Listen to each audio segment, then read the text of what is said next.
Hi guys, welcome to another Stella Social Hour. Today we are going to make one of my favorite drinks, the Stella Rosa Sangria Potpourri.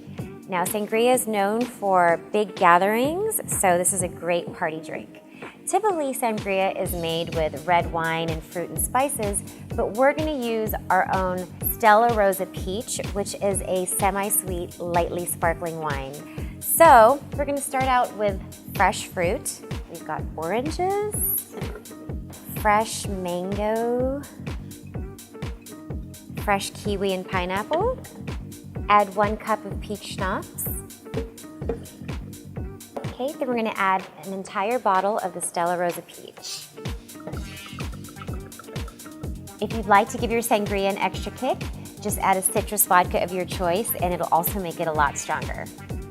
And that's all there is to it, guys. The Stella Rosa Sangria Potpourri. Keep celebrating.